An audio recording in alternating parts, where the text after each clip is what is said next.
بآيات من القرآن هي الحلقات تملأ. هدانا لهذا وكنا لنهتدي لولا أن هدانا الله.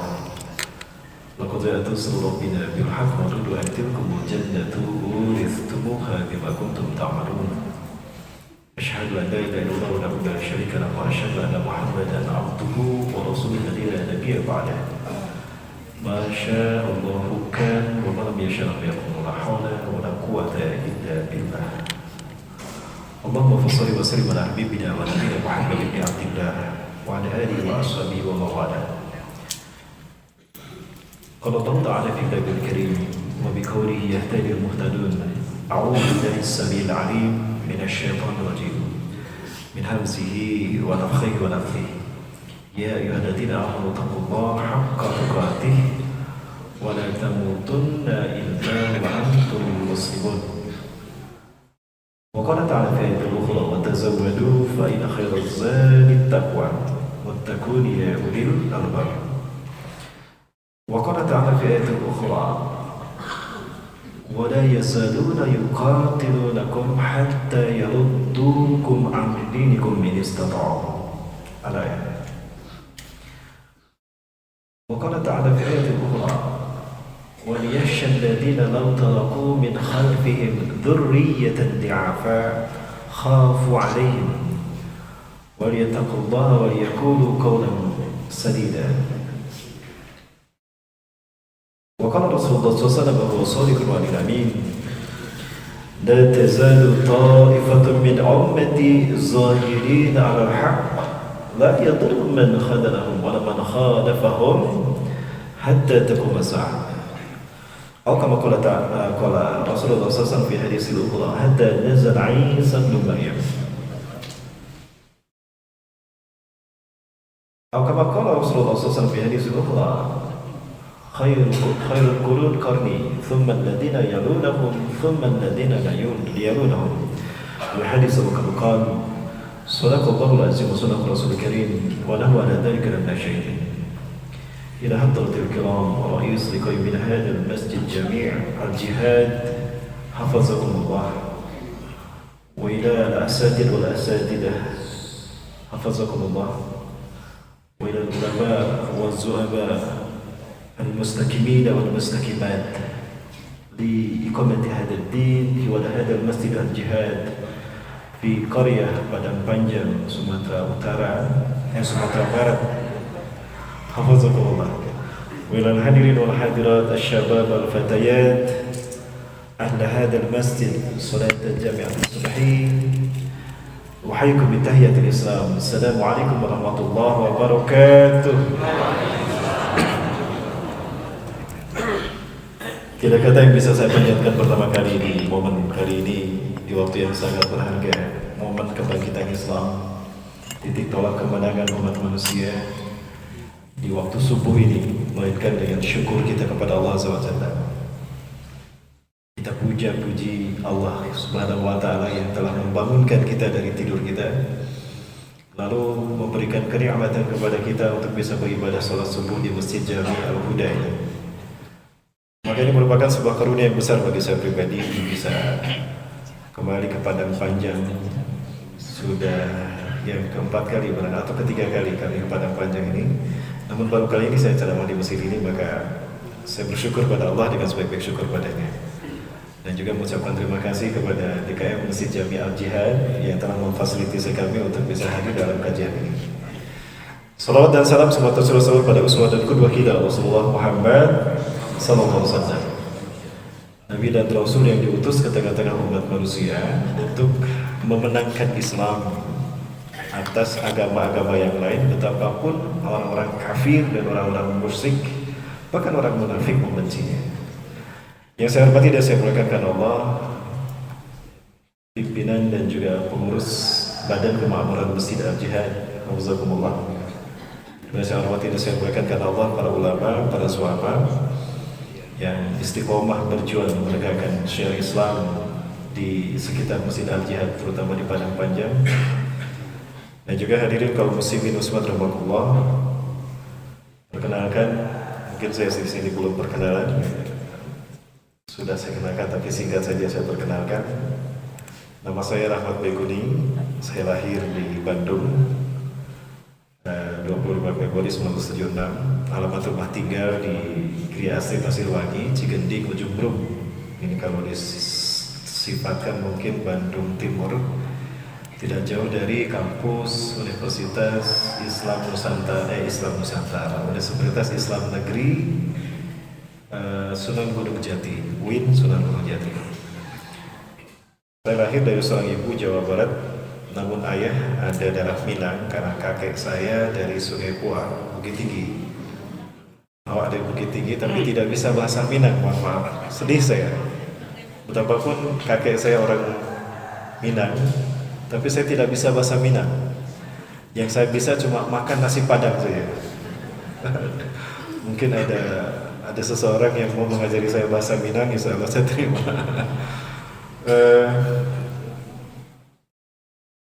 Saya dengar kalau di Minang ini laki-laki yang sudah menikah itu dikasih gelar, apalagi sudah mampu berdikari. Nah, gelar yang saya tahu dari kakek saya adalah Sultan Raja Ameh. Nah, kaya ya, Sultan Raja Ameh. Tapi saya belum dapat warisan emas dari beliau ya. Beliau seorang pandai besi di lereng Gunung Merapi, Bukit Tinggi, Sungai Puang, kampung pandai besi. Cuma satu yang bisa saya ditahu dari bahasa Padang warisan beliau, karena kami dulu memang suka ada pertemuan setiap Idul Fitri keluarga Sungai Puang, Bukit Tinggi itu kami 1 tahun sekali silaturahmi keluarga. Satu yang saya baca dari spanduknya, sacie ba ayam sadang cie ba basi. Itu barangkali yang saya tahu. Betul, ngucapinnya betul. Sacio, bak ayam sedang cia bak basi. Itu ya. Itu barangkali. Baik, Bapak Ibu Rahmatullah Subhanahu wa Ta'ala, kemudian saya sudah menikah dengan 1 istri dan Allah karuniakan pada saya 7 anak harusnya. Namun yang ke-6 keguguran. Yang 1, kedua ini sudah kuliah. Yang pertama tadinya ingin mengambil pendidikan di Turki, Istanbul, namun karena mungkin terasa berat, beliau kembali memutuskan ke tanah air. Beberapa minggu kemarin pulang ke tanah air. Kemudian yang kedua sudah kuliah tingkat 2. Yang ketiga sedang menamatkan hafalan Qurannya di Zahratul Quran. Yang keempat kelima kembar di Kutab Al-Fatih kelas Kamudi 3, yang ke-6 keguguran, dan yang ke-7 baru 21 bulan. Baik, itu kemudian lewat pendidikan saya ini, saya SD, ijazah SD di SD Lokasi 10 Cimahi Selatan tahun 88 saya keluar. SMP di SMP Negeri 4 Cimahi tahun 91 saya keluar. SMA 9 Bandung tahun 94 saya keluar. Saya bercita-cita menjadi dokter umum atau dokter spesialis, namun tidak ada universitas yang mau menerima saya. Namun ada universitas yang menerima saya, namun saya diterima di jurusan kimia. Tapi karena himmah saya lebih pada agama, maka saya murtad dari kimia dan mu'alaf di tafsir hadis. Tahun 98 saya menyelesaikan studi tafsir hadis saya di Stay Al-Fatah, Demak, Jawa Tengah. Tahun 99 saya kembali ke Jawa Barat, menikah dengan satu akhwat yang kami bina sendiri dalam satu majelis. Kemudian kami bergabung dengan AMCF, Asian Muslim Charity Foundation, yang kantor pusatnya di Dubai. Kami ngambil Tata Arab 2006, bergabung dengan Al-Quds Institution Palestina Gaza. Saya mulazamah bersama beberapa syekh di sana. Namun saya tidak sempat bertemu dengan Syekh Ahmad Yasin karena beliau saya terlebih dahulu. Saya hanya bertemu dengan teman beliau, Syekh Mustafa, Syekh Ali Yaqub Al-Abbasi, dan syekh yang lain. Kemudian saya ambil studi pendidikan karena harus mengajar di sebuah SMA, mengambil studi pendidikan agama Islam 2012 di Sabili. Ini barangkali pengalaman berharokah saya. Sempat aktif di Pemuda Persis 9294 dan Forum Silaturahmi Masjid antara Jawa, Sumatera, dan Makassar, Sulawesi Selatan tahun 2002. Garda Anas, Generasi Muda Aliansi Nasional Anti Syiah 2017. Kemudian ikut bersama dengan Ustadz Zul, Kifli Muhammad Ali, dan juga Ustadz Babe Haikal Hasan, dan juga Ustadz Ibna dan Ketua DPRD Kota Bandung membangun Yayasan Wal Ummah untuk mempersatukan para pemuda agar bisa hijrah dan berjuang bersama. Karena saya yakin kebangkitan Islam ini ada di tangan pemuda. Kemudian terakhir kami membina bersama-sama teman-teman membina diri dalam Liko Supah Abul Fathi atau disingkat LSAF 2019 sampai hari ini. Itu barangkali perkenalan saya Bapak Ibu sekalian kepada Allah. Dan Bapak Ibu yang ingin mengenal saya lebih dalam, Bapak Ibu bisa follow, subscribe, share dan like it. Ya, jangan lupa di subscribe, subscribe ya. Di Instagram saya Rahmat Baikuni Official, Facebook saya di Ustaz Rahmat Baikuni Official, YouTube saya di Ustaz Rahmat Baikuni Official dan Jawara Entertainment. Karena kami hadir di sini pertama bersama NGO yayasan kita, Sahabat Batasan Peduli, Ustaz Doni, Ustaz Ramzi, Ustaz Hadi dan kawan-kawan. Ya, dan alhamdulillah di sini pun ada Sahabat Batasan Peduli di Sumatera Barat ya. Kemudian juga hadir bersama kawan-kawan pejuang muamalah Islam yang membawa produk-produk unggulan. Ada Jawara Entertainment, Jawara Parfum ya. Satu sunnah Rasulullah SAW menggunakan minyak wangi ketika sholat berjamaah, apalagi pada Jumat. Dan juga ini bisa untuk menjaga diri dari gangguan setan jin. Bisa beberapa kali pernah meruqyah menggunakan ini, dia ketakutan. Ternyata jin tidak suka dengan minyak kasturi. Baik, itu barangkali Bapak Ibu rahmati Allah. Tema kita kali ini adalah tentang mendidik generasi di akhir zaman. Ya.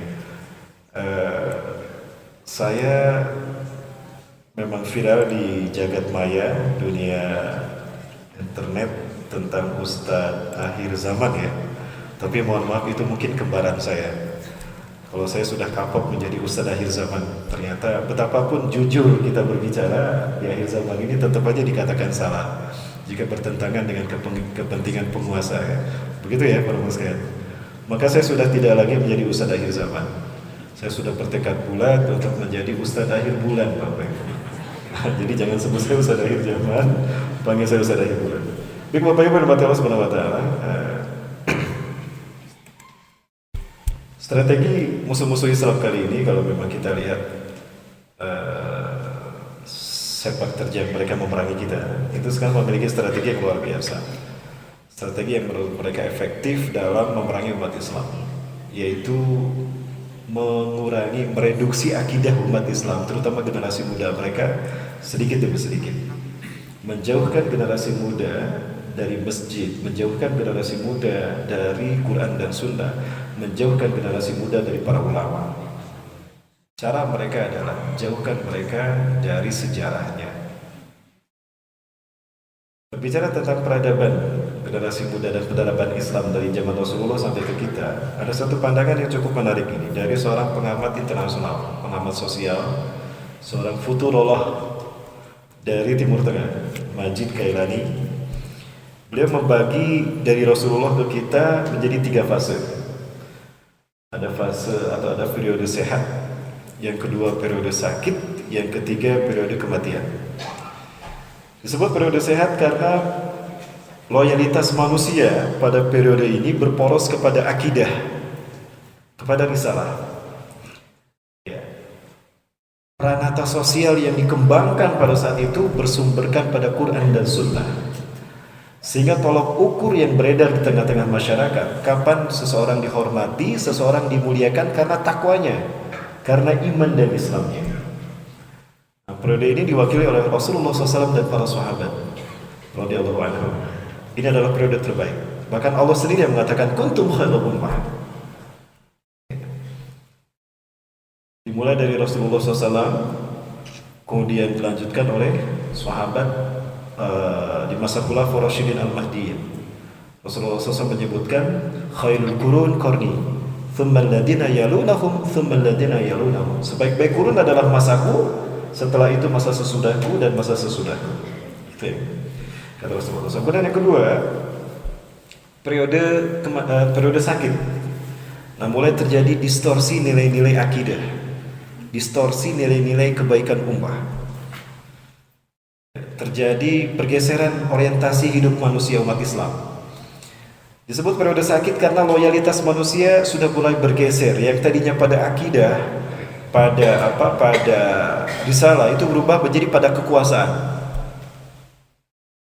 Padahal bagaimana zaman dulu sebelumnya di periode sehat itu kita bisa bandingkan di zaman Rasulullah SAW dan para sahabat.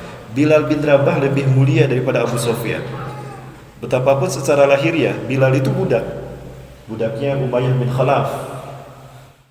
Tapi beliau beriman lebih dulu daripada Abu Sufyan. Walaupun Abu Sufyan ini seorang bangsawan. Bilal bin Rabah masuk Islam, mendengar Islam bukan dari Rasulullah SAW langsung, tapi dari Ammar bin Yasir ketika diinterogasi oleh para pembesar kafir Quraisy.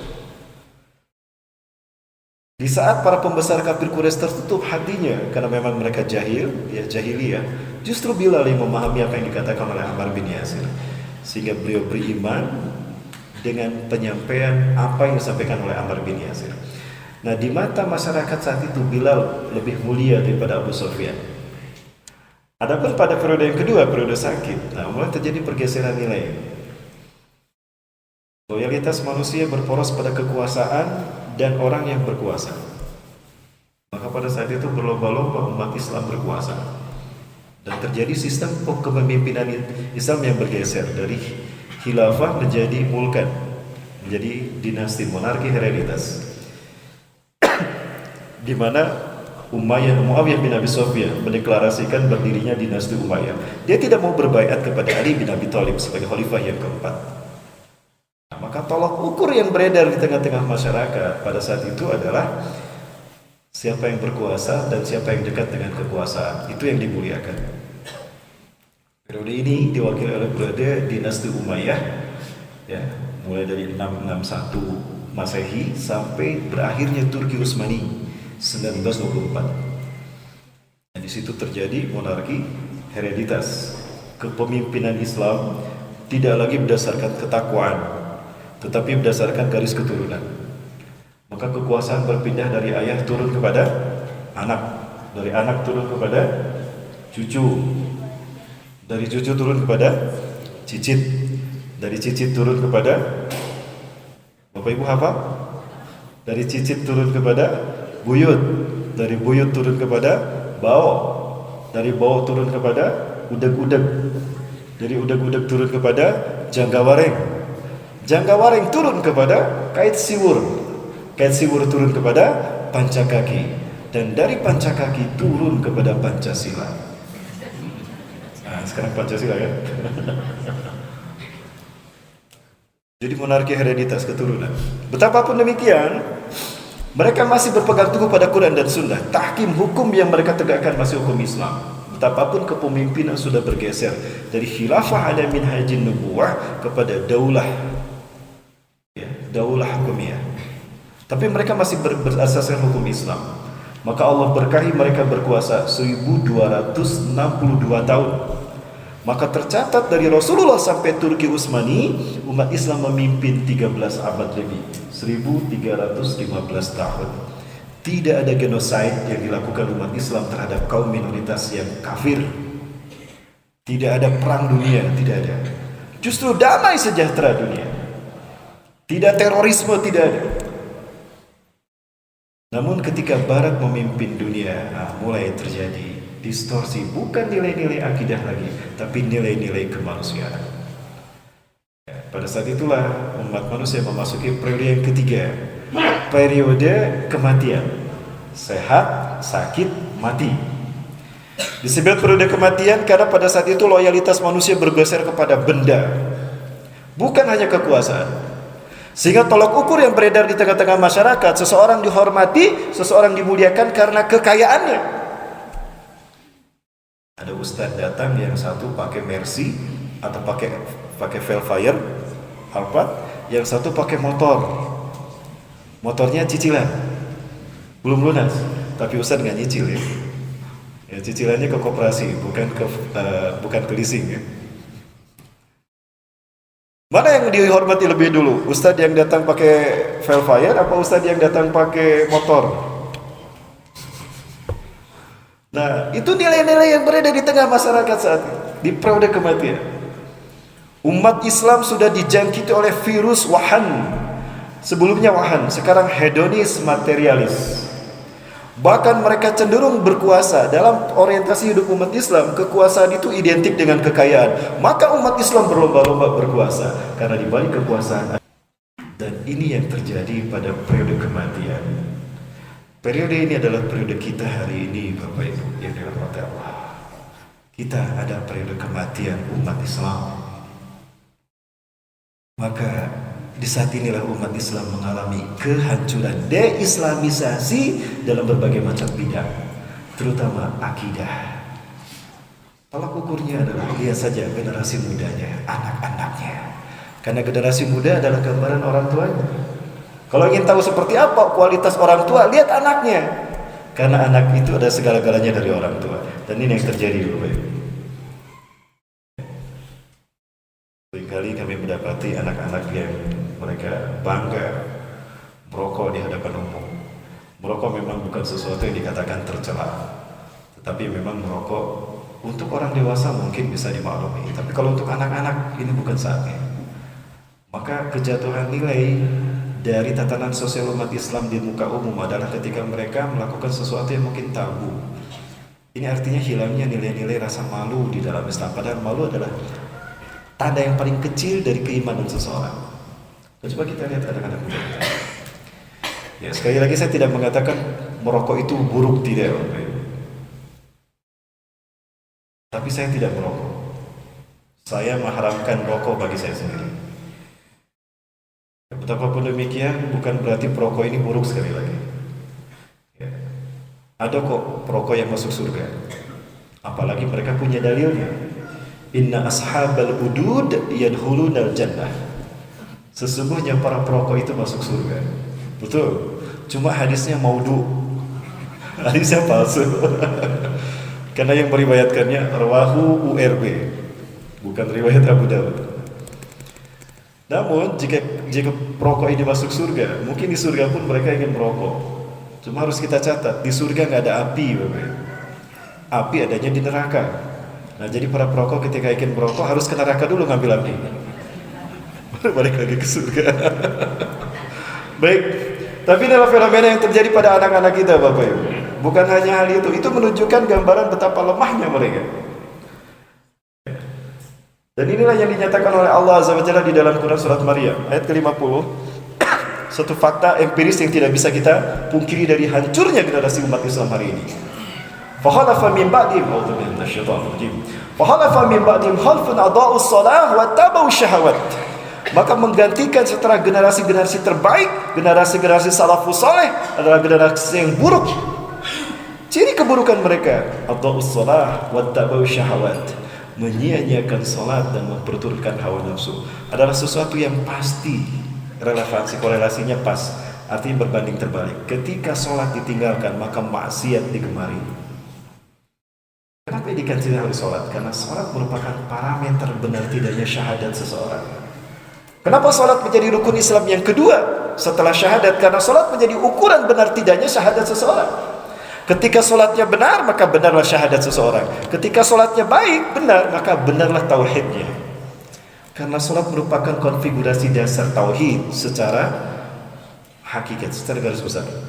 Di mana setiap gerakan salat merupakan konfigurasi dasar tauhid. Mulai dari takbiratul ihram, ruku, sujud, salam, semua itu mensiratkan makna tauhid. Dan salat merupakan ukuran benar tidaknya tauhid seseorang secara individual. Adapun ukuran tauhid manusia secara umum adalah ibadah haji dan umrah. Itu ukuran ibadah tauhid manusia, parameter tauhid manusia secara komunal. Nah, musuh-musuh Islam ingin menghancurkan tauhid kita. Dengan pandemi COVID-19 mereka berhasil menghancurkan tauhid kita. Bukan hanya tauhid rububiyah kita saja yang hilang. Takut orang sama virus yang enggak mereka lihat, sementara sama Allah mereka tidak takut. Sehingga masjid mereka tinggalkan, mall lebih mereka pilih ketimbang masjid. Betul? Takutnya mereka kehilangan dunia, tapi tidak takut mereka kehilangan tauhid. Lihat saja, gara-gara pandemi masjid kosong. Ibadah haji, ibadah umrah pun ditutup. Kami dapat informasi sampai bulan Maret nanti ibadah umrah ditutup sampai ibadah haji lagi.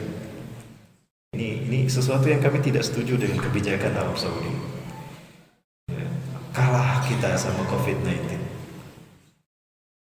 Rumah masjid ini rumah Allah, Bapak Ibu. Dan kita datang ke masjid ini setelah kita dalam bertoharoh terlebih dahulu kan.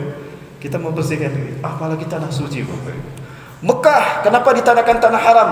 Karena lurus dengan arsy Allah. Di dalam kitab Ar-Ra'isil Majalis, Syekh As-Sa'dabi rahimahullah menukilkan satu hadis qudsi di mana Allah berfirman kepada Nabi Adam. Ini perintah pertama kali Allah kepada Nabi Adam alaihissalam. Atau ada di dalam kitab Atlas Tarikh Al-Anbiya wal Mursalin karya Syekh Syamil bin Abdullah Al-Maghruf hafizahullah. Ya Adam, ini ladaya baitun bi Baqatal mubarakah allati yusawi arsyihada, allati tusawi arsyihada. Hei Adam, aku punya satu rumah di tanah yang aku berkahi Bakkah. Lurus Ka'bahku itu dengan arsku. Jadi kenapa kita sholat menghadap kepada ars Allah? Menghadap ke Ka'bah? Karena Ka'bah lurus dengan ars Allah menurut hadis qudsi ini. Berangkat dari hadis qudsi. Artinya, sucinya ars Allah hadir di tanah Mekah, di Masjidil Haram. Maka ditanakan al-haram. Haram kita mengotorinya dengan kata-kata kotor. Haram kita mengotori kesuciannya dengan perbuatan dosa dan maksiat. Maka sholat di sana 100.000 kali lebih baik daripada sholat dimanapun, karena langsung pada porosnya. Saya butuh 2 jam untuk membahas filosofi sholat, ibadah haji dan rukun Islam, kaitannya dengan bencana alam. Bencana alam akan terjadi, kata Rasulullah, kiamat akan terjadi ketika masjid-masjid kosong dan banyak gempa bumi di mana-mana. Apakah hubungan masjid kosong dengan gempa bumi? Ada, terkait dengan energi tauhid umat manusia. Tapi saya butuh 2 jam Bapak Ibu untuk membahas tentang energi tauhid ini. Bagaimana kita bisa memahaminya dengan kaitan sholat dan ibadah haji. Baik Bapak Ibu rahmati Allah. Maka dari itu hendaklah sebagai orang tua kita khawatir terhadap nasib dan masa depan anak-anak kita. Khawatir dengan kelemahan mereka, lemah akidah mereka, lemah pola pikir mereka, lemah fisik mereka. Beginilah cara musuh-musuh Islam menghancurkan sebuah bangsa, hancurkan generasi muda. Nah, yang harus kita pahami, dan ini mungkin kita menjadi perlindungan buat kita. Firman Allah dalam Quran surat An-Nisa ayat 9. Allah Azza wa Jalla berfirman, "A'udzu billahi minasyaitonir rajim. Wal yakhshal ladzina law taraku min khalfihim dzurriyyatan di'afa, khafu 'alaihim wal yattaqullaha wal yaqulu qawlan sadida." Wal yakhsha, hendaklah takut dan hendaklah takut. Alladzina law taraku, alladzina orang-orang law taraku, sekiranya mereka meninggalkan min khalfihim di belakang mereka dzurriyyatan di'afa, generasi-generasi yang lemah akidahnya, lemah pikirnya, lemah mentalnya, buruk akhlaknya, lemah pula fisiknya. Kalau ada seperti itu, apa yang kita harapkan mereka untuk meneruskan nama baik kita sebagai orang tuanya? Apa yang kita harapkan dari mereka ketika kita melimpahkan amanah untuk membangun negeri? Tidak ada Bapak Ibu. Ini satu contoh kasus yang mesti jadi pelajaran besar buat kita, perhatian kita sebagai orang tua. Saya tidak bermaksud menampilkan aib mereka, tidak. Tapi ini cermin bagi kita, bagaimana kegagalan kita dalam mendidik generasi muda. Mereka Muslim, tapi mereka tidak tahu dengan Islam sendiri, agama mereka. Anak-anak ini satu survei di lapangan. Anak-anak kita ditanya tentang rukun Islam. Ada berapa rukun Islam dan coba sebutkan. Jawaban mereka ini.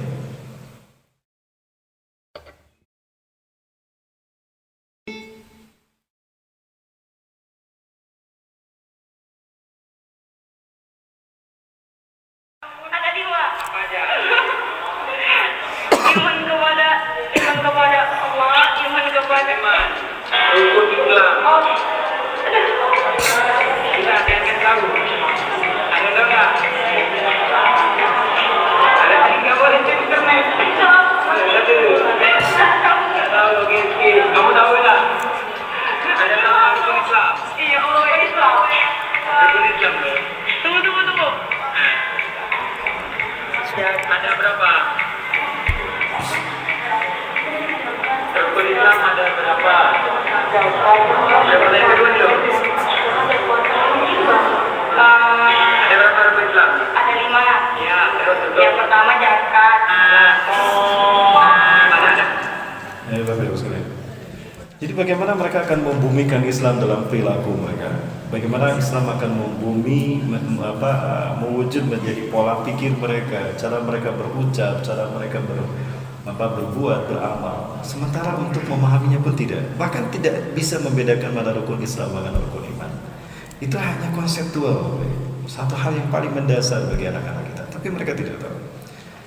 Ini Bapak sekalian, tantangan yang luar biasa. Hingga pada akhirnya mereka tidak bisa membedakan hak dan batil, tidak bisa memberikan mana maksiat, mana hijab, mana aurat. Maka hilanglah muruah umat Islam, hilanglah kemuliaan mereka di mata umat manusia. Dan ini yang pada akhirnya terjadi, Bapak Ibu. Ini saya tulis. Saya dulu mengajar di sebuah sekolah, mulai dari sekolah itu berdiri sampai besar. Dari honorer menjadi wakil kepala sekolah, Bapak Ibu. 11 tahun saya mengajar, jenuh saya dengan sistem pendidikan nasional yang orientasinya ya hedonis, materialis, dunia minded, sehingga nilai-nilai agama ini nyaris termarginalisasi atau tersudutkan. Bahkan pelajaran agama sekarang mau dikurangi, bahkan dihilangkan. Nah, inilah pada akhirnya generasi muda kita seperti ini di sekolah, Bapak Ibu. Ini hanya contoh kasus saja yang menjadi tugas besar kita sebagai orang tua.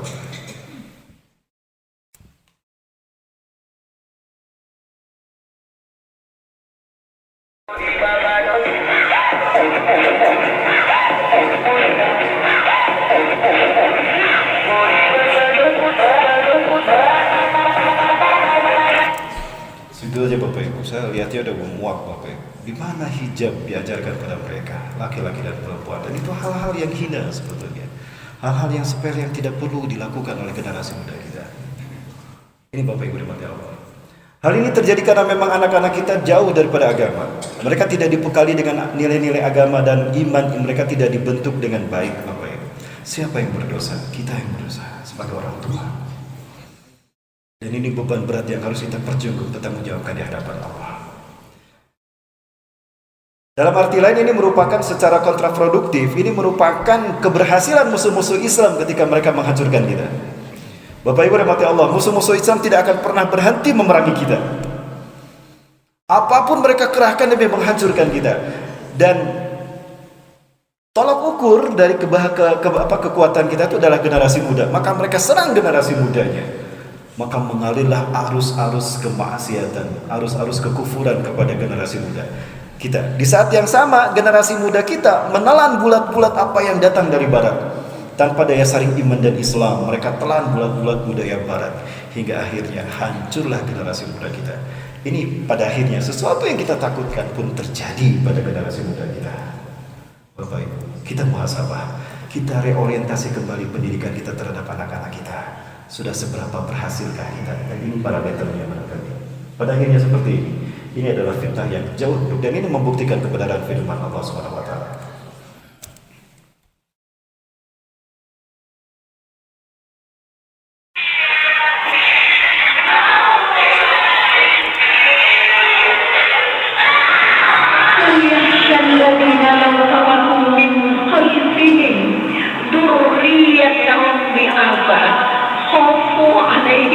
Hendaknya kamu takut ya meninggalkan anak keturunanmu yang dhaif. Khawfu alaihim berarti di belakangmu. Kalau di belakang kita sedang kemana? Kita sedang berjalan menuju mana? Menuju kematian, dan kita tinggalkan anak keturunan kita di belakang. Dhaif karena rusak otaknya, kelakuannya bisa seperti binatang. Hati ayah sama hati ibu, hati kakek sama hati nenek, mana yang gak risau sama ayat itu? Karena kita harus mempertanggungjawabkannya di mahkamah hisab Allah. Secara fisik mereka bersama kita di rumah, tapi yang mereka serang bukan dari Quran dan Sunnah. Lewat inilah Bapak Ibu, anak-anak kita dihancurkan. Industri komunikasi, internetisasi, dan ini merupakan isyarat kiamat telah dekat. Lupakah kita kalau Rasulullah SAW pernah bersabda, ada di dalam kitab Al-Mawsu'ah fil Fitan wal Malahim wa Asratu Sa'ah, karya Syekh Dr. Muhammad bin Ahmad Al-Mubayyad dari Syam, Palestina, atau di dalam kitab An-Nihayah fil Fitan wal Malahim karya Al-Hafiz Imam Ibnu Katsir rahimahullah. Rasulullah SAW bersabda 3 kali, ala inna min asratis sa'ah, ingatlah dari tanda kiamat telah dekat kejadiannya pada kalian, anturfa'al asrar wa tud'al akhyar, orang-orang terburuk di muka bumi muncul memimpin dunia, wa tad'ul akhyar, dan manusia-manusia terbaik pilihan umat disingkirkan. Sudah terjadi belum? Di mana Bapak Ibu? Di luar negeri sana, di negeri entah berantah, di negeri autopilot. Indonesia nanti ditangkap ya. Di negeri 62. Banyak mereka yang baik, banyak mereka yang ahli. Tidak kurang kita profesor-profesor yang pakar dalam bidang-bidang mereka masing-masing. Dunia pendidikan, hukum, politik, ekonomi dan sebagainya. Tapi mereka tidak punya akses untuk memimpin dan mensejahterakan bangsa, memuliakan bangsa. Tapi kalangan yang buruk yang muncul memimpin dunia. Itu tanda kiamat telah dekat. Anturfa'al asrar wa tud'al akhyar. Orang-orang buruk memimpin dunia dan disingkirkannya orang-orang baik pilihan umat. Hari ini kita bisa saksikan penjara lebih baik daripada di luar penjara. Orang-orang mulia ada di penjara. Di luar penjara adalah mereka yang buruk. Betul tidak Bapak Ibu? Sekarang penjara makin lama makin besar, masjid makin lama makin kecil. Bahkan bahaya, masjid dipenuhi oleh orang-orang yang ahli maksiat. Dan yang mereka cari bukan surga, yang mereka cari adalah dunia. Ada tidak sedikit masjid yang dipegang oleh para preman Bapak Ibu. Bahkan pada akhirnya kiblat kita yang pertama, Masjidil Aqsa, menjadi satu-satunya masjid bersejarah terbesar di dunia yang DKM-nya orang Yahudi. Kami lihat Yahudi Pak yang menjaga Masjidil Aqsa, yang mengatur siapa yang harus sholat di sana. Cuma imamnya dari umat Islam, kan mereka tidak sholat. Andaikan mereka sholat, mungkin mereka jadi imamnya. Inilah nasib kita pada akhirnya Bapak Ibu sekalian. Pada akhirnya seperti inilah yang terjadi. Laki-laki menikah dengan laki-laki, perempuan menikah dengan perempuan. Nah inilah fase kematian. Matinya nilai-nilai kemanusiaan. Manusia memangsa manusia. Pembunuhan nyaris terjadi di mana-mana. Al-haraj kata Rasulullah. Jadi kiamat yang kedua, antukhzanal amal, antukhbahal qaul wa tuhzanal amal. Ingatlah dari tanda kiamat akan terjadi perkataan buruk muncul di mana-mana. Bukan hanya ulama yang dicaci maki, bukan hanya Rasulullah, Allah mereka nistakan. Belum lama kita masih mendengar bagaimana Rasulullah dihinakan dengan karikatur di Prancis. Sebuah majalah yang memang dari dulu mereka fenomenal dengan keburukan mereka, menghina Rasulullah SAW. Ya Bapak Ibu berkata, manusia menyia-nyiakan kesempatan untuk mengumpulkan amal baik demi perbekalan hidup di akhirat. Ya. Dan yang ketiga, ala inna min asrati sa'ah an tutslan masnah fala yujadu ahadun man yughairuha. Ingatlah dari tanda kiamat akan terjadi adalah dibacanya masnah dan susah ditemukan orang yang bisa merubahnya. Faman masnah ya Rasulullah? Apa itu masnah ya Rasulullah? Ma kutiba siwa kitab Allah. Segala sesuatu yang dicatat, ditulis, lalu dibaca selain daripada kitab Allah. Jujur Bapak Ibu, mana yang paling sering kita baca? Mana yang sering kita genggam? Gadget apa mushaf Quran? Yang ini apa yang ini? Yang kiri ya? Inilah masnah. Dan susah ditemukan orang yang merubahnya, karena memang manusia milenial tergantung kepada gadget ini. Beginilah cara musuh-musuh Islam dan Dajjal menciptakan sistem ketergantungan manusia pada dunia. Maka ketika Allah menghilangkan teknologi, jatuh ini tidak bernilai. Hilang nyawa separuh hidup manusia akhir zaman. Manusia milenial membutuhkan teknologi. Teknologi menjadi separuh nyawa mereka. Ketika hilang teknologi, sema'atum ila ma bada'atum, sema'atum ila ma bada'atum, kata Rasulullah SAW. Kalian akan kembali ke zaman kalian datang pertama kali. Kalian akan kembali tanpa teknologi. Maka manusia kehilangan separuh nyawanya. Galau Bapak Ibu, habis kuota mati gaya. Betul? Habis kuota mati gaya. Maka di saat itulah Dajjal muncul dengan sihirnya menggantikan teknologi. Maka di saat itulah berbondong-bondong manusia menjadi pengikut Dajjal. Dan yang paling banyak mengikutinya adalah kaum wanita. Ya, yang paling banyak tampil di sini dan seronok bahkan nyaris tidak berpakaian, kaum wanita kan? Inilah kehancuran umat akhir zaman. Bapak Ibu rahmati Allah, lalu apa solusi kita? Nah, kita orientasi kembali secara umum. Ini ada satu pandangan yang cukup bagus dari Ustaz Budi Asariansi. Beliau pembina Yayasan Kota Al-Fatih, di mana kami menyekolahkan anak-anak kami. Pendidikan kita, cara ngajarnya, apa yang diajarkannya, nggak tahu itu konsepnya siapa. Teori muter dengan pinter, nggak melegat, karena bukan konsep Nabi. Kalau konsep Nabi itu subhanallah singkat, kurikulumnya mudah, hasilnya dahsyat. Hari ini kita kurikulum banyak, waktu banyak, kuliah sampai S1 aja umur udah 22 tahun. Lulus S1 masih bingung mau ngapain, nikah nggak berani, kerja masih nyari. 22 tahun, Muhammad Al-Fatih jadi sultan. 23 tahun, Umar bin Abdul Aziz jadi gubernur. 17 tahun anaknya Umar bin Abdul Aziz, Abdul Malik jadi menteri. Usama bin Zaid 18 tahun jadi panglima. Abdul bin Abbas 15 tahun jadi staf ahli negara. Kekhilafan Umar bin Khattab. Kita ini 22 tahun masih baru lulus S1, bingung. Jauh. Mari kita pikirkan ulang. Ada pola hidup kita yang salah, ada keseharian kita yang salah, dan itu kita masih pertahankan di anak-anak kita. Jangan diulangi. Rasulullah itu waktu belajar bersama sahabat. Waktu yang paling panjang dan di situ terjadi banyak hal, terjadi peristiwa, ilmu tentang ajar, ilmu cara mengajar, apa yang diajarkan, apa yang ditanamkan, belajar itu semua. Disitulah konsep sekolah sampai kampus di situ. Itu Bapak Ibu, secara singkat yang mesti kita coba reorientasi dari sistem pendidikan kita. Ini yang membuat saya mungkin dikeluarkan dari sekolah, karena di samping saya mengajarkan silabus berdasarkan kurikulum pendidikan Dignas, saya selipkan pendidikan agama, pendidikan peradaban, yang pada akhirnya ketahuan dan saya dikeluarkan. Tapi pada akhirnya mereka memanggil saya kembali untuk mengamalkan konsep ini, tapi saya sudah tidak bisa. Lebih rahmatullah subhanahu wa ta'ala. Lalu apa yang harus kita lakukan? Ada satu pandangan yang baik, yang bagus dari seorang ulama madzhab, Imam Malik bin Anas rahimahullah. Di dalam kitabnya Al-Muwatta', beliau mengatakan, "Lan tasuha amru hadhil ummah illa bima saluha awwalha." Umat akhir zaman ini tidak akan bisa dibereskan melainkan dengan cara bagaimana umat yang terdahulu dibereskan. Kalau kita komparasikan Bapak Ibu, masih ada waktu? Saya minta waktu 10 menit lagi boleh? Gimana, lanjut Bapak Ibu? Lanjut. Ya, terima kasih Bapak Ibu. Baik Pak, 2 jam ya. Saya tagih Pak 2 jam. 2 jam Bapak Ibu nggak boleh keluar dulu. Tunggu di sini 2 jam. Baik, Bapak Ibu rahmatullah subhanahu wa ta'ala.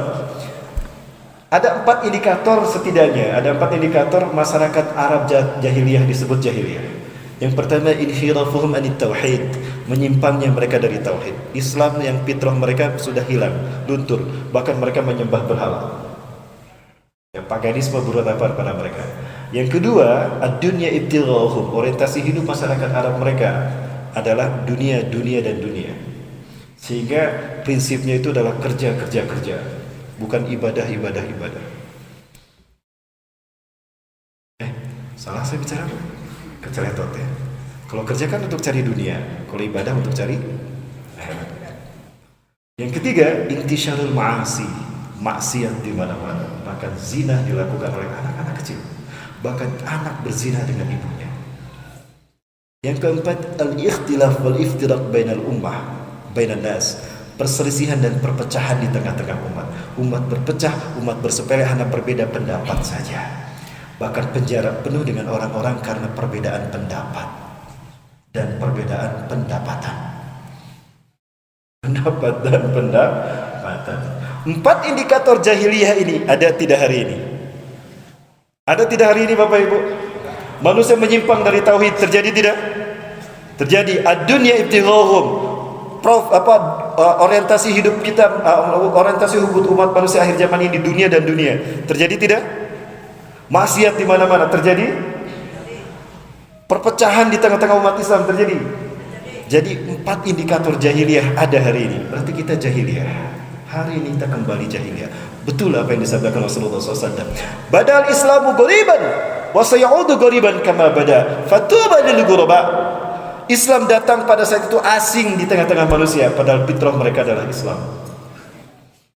Suatu saat kita bahas 2 jam, kenapa harus Islam Bapak Ibu? Saya butuh 2 jam untuk membuktikan kenapa harus Islam agama kita. Luar biasa dahsyat. Tapi kalau saya bahas ini tidak cukup waktunya, kecuali Bapak Ibu mau tambah waktu 2 jam lagi. Baik. Nah, maka apa yang harus kita lakukan? Ketika Islam datang asing dan akan kembali asing. Nah, hari ini kita tinggal menjiplak saja. Kurikulumnya sudah ada, Quran dan Sunnah. Ada sirah nabawiyah. Apa yang kurang? Bukankah Rasulullah ini teladan bagi kita?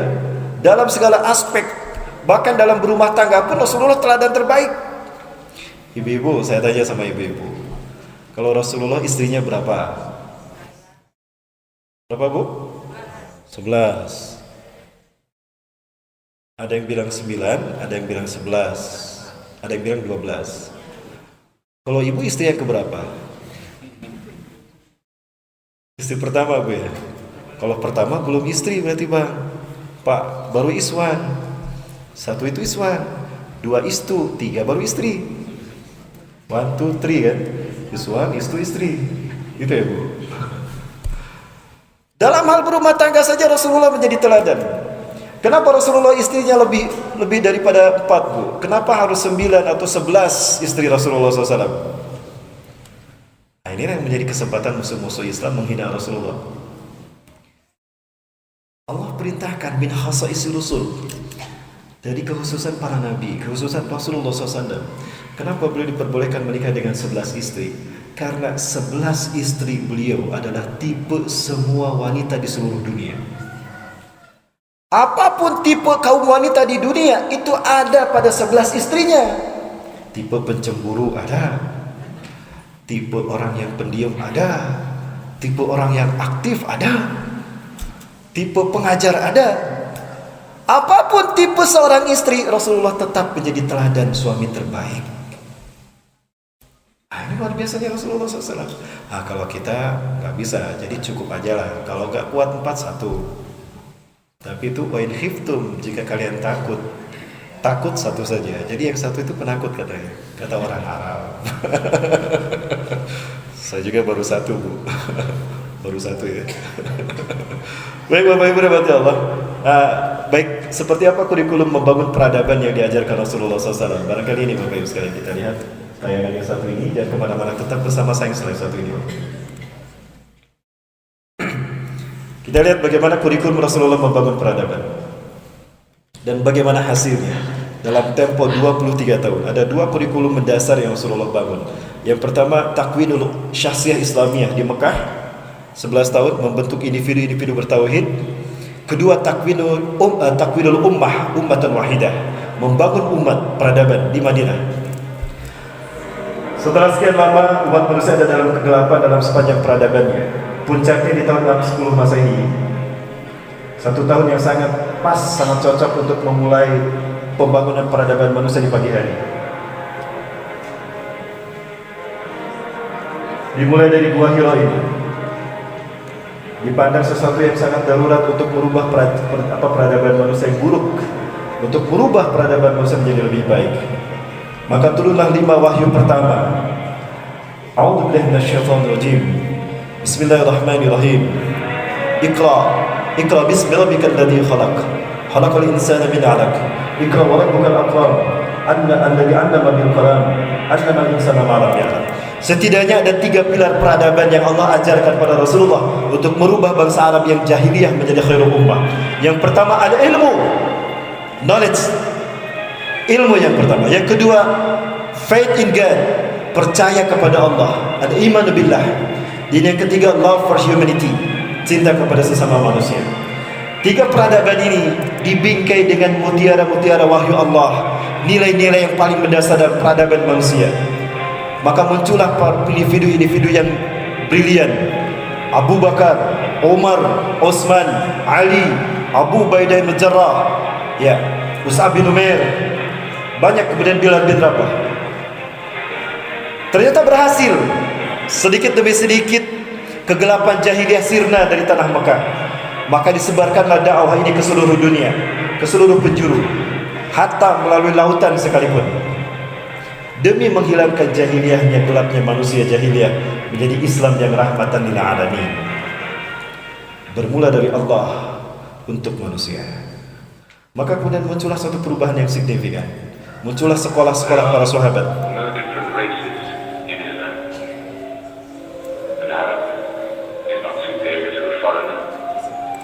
Muncul sekolah-sekolah para sahabat. Ada madrasahnya Zaid bin Harithah. Dia mengajarkan tentang persamaan manusia di hadapan Allah. Tidak ada rasis, tidak ada apartheid di dalam Islam.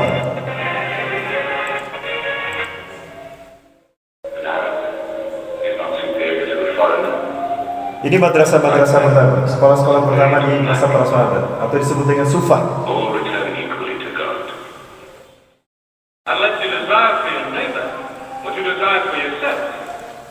Ja'far bin Abi Thalib mengajarkan cinta kepada sesama manusia. Bukan disebut muslim, dia bisa tidur nyenyak karena kenyang, sementara tetangganya tidak bisa tidur karena lapar.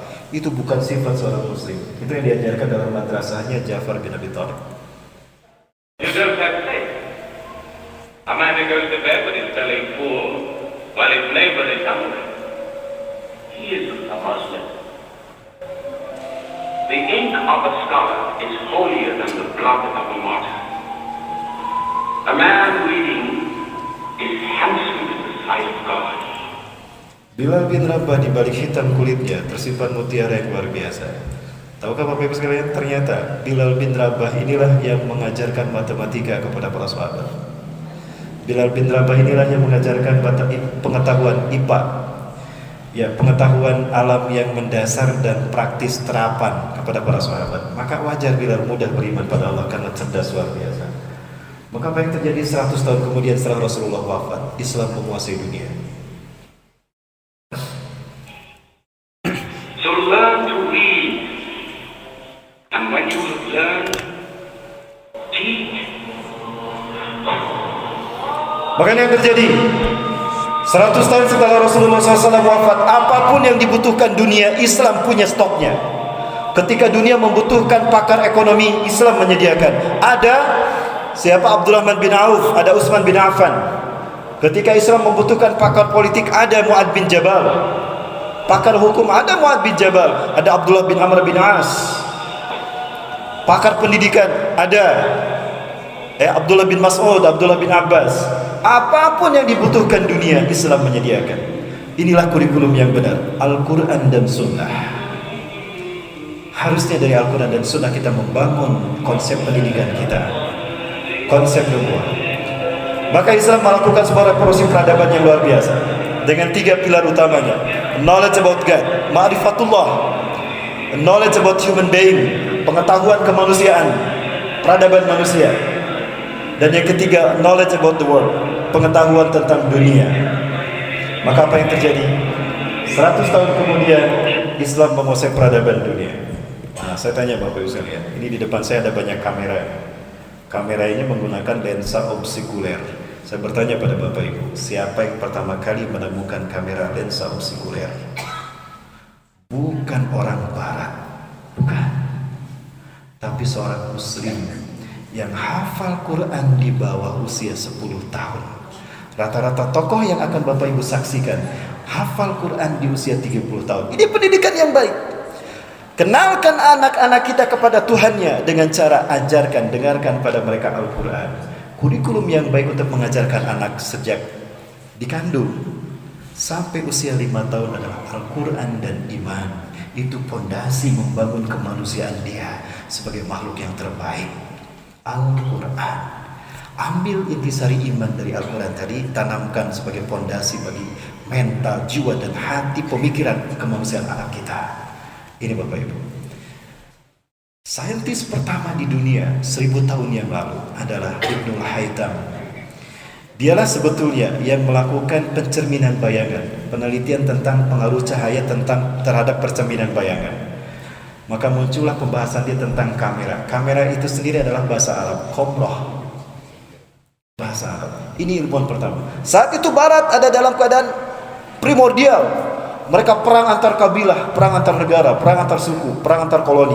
Barat, Islam sudah mengenal teknologi. Inilah Ibnul Haytham, ilmuwan pertama di dunia. Hafal Quran usia 10 tahun, 30 juz. Bapak Ibu hafal berapa juz, Bu? Hafal 30 juz sampai juz 30? Juz 30? Enggak apa-apa.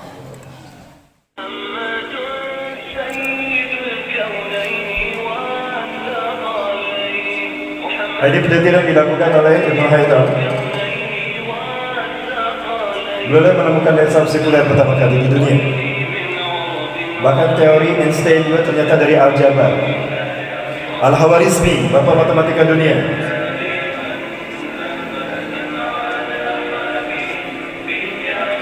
Beliau adalah bapak matematika dunia. Beliau yang mengajarkan aritmetika kepada kita, kepada dunia. Dan beliau lah yang menemukan angka 0 pertama kali. The inventor of number zero. Penemu angka 0. Kita punya hutang budi sama Al-Khwarizmi. Hafal Quran usia 9 tahun, 30 juz. Di bidang teknik ada Al-Jazari, penemu kerja mesin robotik dan mesin piston, mesin kereta api, trailer. Di bidang teknik, di bidang kedokteran ada Ibnu Sina. Hafal Quran 30 juz, 10 tahun. Dan Ibnu Sina ini menjadi dokter pertama di dunia di usia para remaja kita galau. Di saat remaja kita tawuran, galau. Ya. Perang antar sekolah, justru di usia 18 tahun, Ibnu Sina menjadi dokter pertama di dunia. Di usia 20 tahun beliau membukukan kode etik kedokteran yang beliau temukan.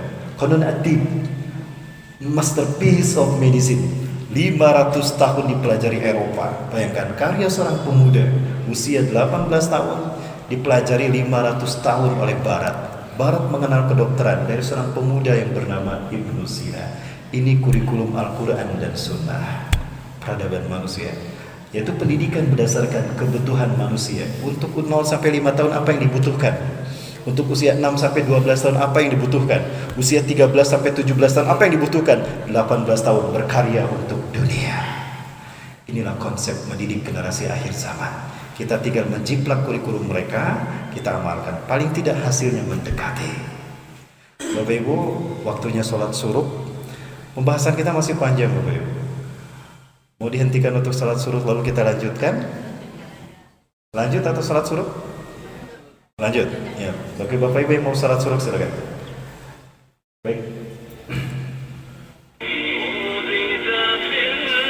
Ini alat-alat bedah anatomi yang ditemukan oleh Ibnu Sina.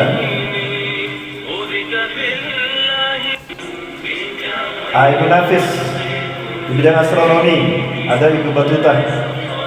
Ibnu Battuta ternyata penemu konsep heliosentris dan geosentris.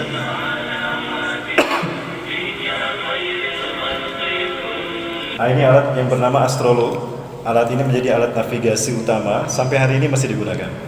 Bahkan dari alat inilah dikembangkan GPS, sistem penataan tata letak satu benda di muka bumi. Ya, lokasi diidentifikasi dengan sistem yang dikembangkan dari alat ini. Alat Astrolog namanya. Siapa yang menemukannya? Seorang muslimah Bu, usia 19 tahun. Maria Al-Istarabi, Ilya Al-Asurabi, usia 19 tahun, menemukan alat yang sekarang digunakan di seluruh dunia. Barat menggunakannya. Beliau seorang muslimah dari Palestina. Hafal Quran di usia 9 tahun. Di bawah 10 tahun semuanya, 30 juz Bapak Ibu sekalian. Nah, baik Bapak Ibu rahmati Allah, intinya ya, inilah rumusan yang kita butuhkan untuk mendidik generasi akhir zaman. Kenapa demikian Bapak Ibu? Kita mendesak hari ini. Kita dihadapkan pada sekelompok bangsa yang mereka ingin mengambil alih dunia. Ya. Dan mereka punya satu teori yang sangat bagus. Mereka faham tentang jantung dunia. Menguasai Palestina berarti menguasai dunia. Israel, mereka ingin menguasai dunia. Di bawah semangat Illuminati, di bawah semangat Kabalah, Zionis internasional ingin menguasai dunia dalam tatanan dunia yang mereka persiapkan. Dalam frame the New World Order, tata dunia baru. Bapak Ibu rahmati Allah, apa yang ingin mereka kuasai? Yang ingin mereka kuasai adalah kiblat kita yang pertama, Masjidil Aqsa. Hari ini mereka mencoba melobi negara-negara Arab dan mereka berhasil. Dubai, Mesir, Maroko, Uni Emirat Arab sudah sepakat pada akhirnya menyatakan mengakui kekuasaan Israel di wilayah Palestina. Bahkan menyetujui Yerusalem menjadi ibu kota bagi Israel. Padahal Yerusalem adalah warisan para nabi dan rasul bagi umat akhir zaman. Ini proyek yang ingin mereka bangun Bapak Ibu. Ada satu proyek yang namanya The Jericho Project. Proyek untuk menguasai dunia, di mana Barat, Yahudi ingin menguasai dunia dengan proyek ini. Berdasarkan keyakinan mereka, Tahun Masehi ini hanya berlangsung selama 3000 tahun saja. 3000 tahun mereka bagi menjadi 3 milenium, artinya 1 milenium 1000 tahun. Hari ini kita berada pada milenium ketiga. Milenium ketiga inilah yang mereka namakan, mereka sebut Y2K. Pernah mendengar Y2K Bapak Ibu? Barat menyebutkan Y2K singkatan dari Y2 km ini adalah kebangkitan teknologi. Kebangkitan teknologi. Year 2 km. Tahun 2000. Ikon bagi kebangkitan teknologi dan modernisasi, bukan. Y2K hanya kamuflase. Sebetulnya Y2K syarat bermuatan ideologis. Bagi orang Yahudi, Y2K adalah singkatan dari Year of the Yehuda Kingdom. Yahudi meyakini 1000 tahun sebelum kiamat versi mereka, ini bukan versi kita, versi mereka 1000 tahun sebelum kiamat adalah masa bagi mendirikan mereka kerajaan Mesiah di muka bumi. Bagi kita Dajjal. Jadi Dajjal ingin menciptakan kerajaan dunia 1000 tahun. Maka dimulai dari milenium ketiga. Itulah kenapa WTC dihancurkan. Pas di tahun 2001. Di tanggal 11 September. Kenapa harus tanggal 11 September dan kenapa harus di tahun 2001 dan kenapa harus WTC Bapak Ibu?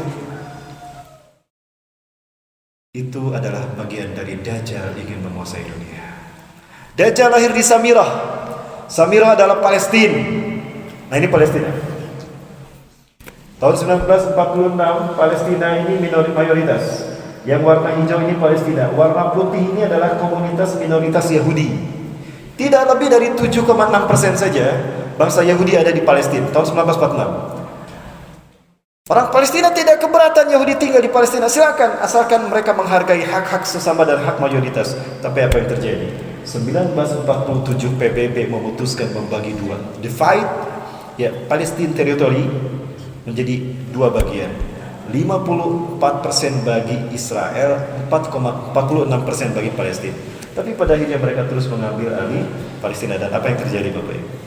Okupasi dan pembantaian terjadi di mana-mana. Ini yang mereka lakukan.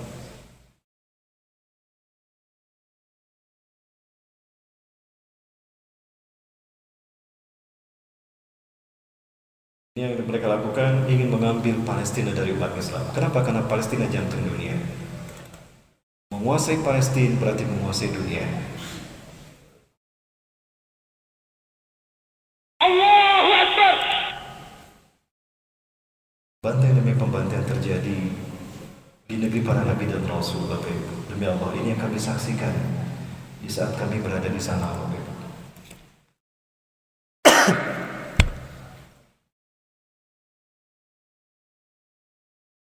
Allahu Akbar. Allahu Akbar. Allahu Akbar.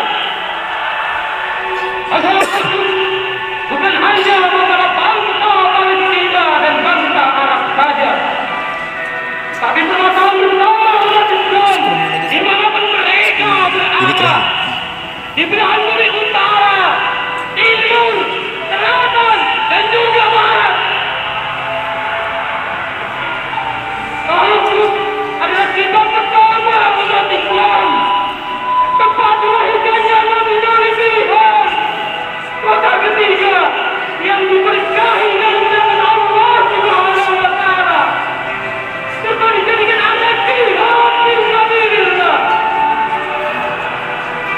Ini Al-Quds telah ditangkap oleh Zionis Lakatullah alaih, telah dihentikan gambaran, dibantai, diusir, disiksa, bahkan konstitusi Amerika akan mereka robohkan.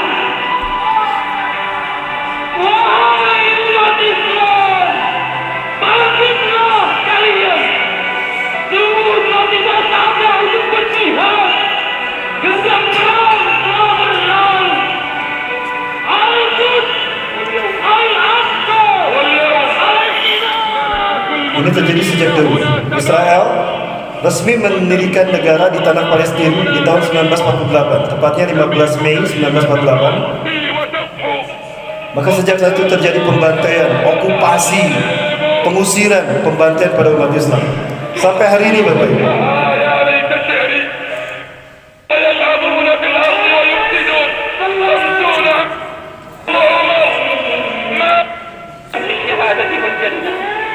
لله دركم يا شباب فلسطين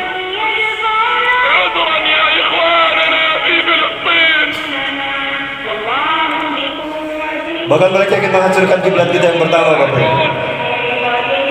عذرا لأخينا الشاب، عذرا لطفلنا اليتيم، عذرا لأختنا المسلمة، عذرا لك يا مسلمة. Tapi mohon maaf saya percepat.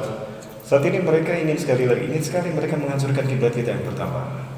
Kenapa mereka ingin menghancurkan kiblat kita yang pertama? Karena mereka mengatakan bahwa singgasana Tuhan mereka hanya bisa didirikan di atas Masjidil Aqsa, dan ini Masjidil Aqsa, Bapak Ibu. Ini kiblat kita yang pertama.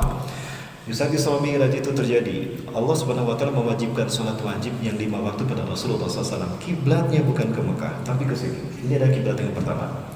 Yatawajjah Rasulullah SAW wal muslimuna hina ma yusalluna fi ibadati salat. Yatawajjah ila hadil kiblat, ila hadil masjid.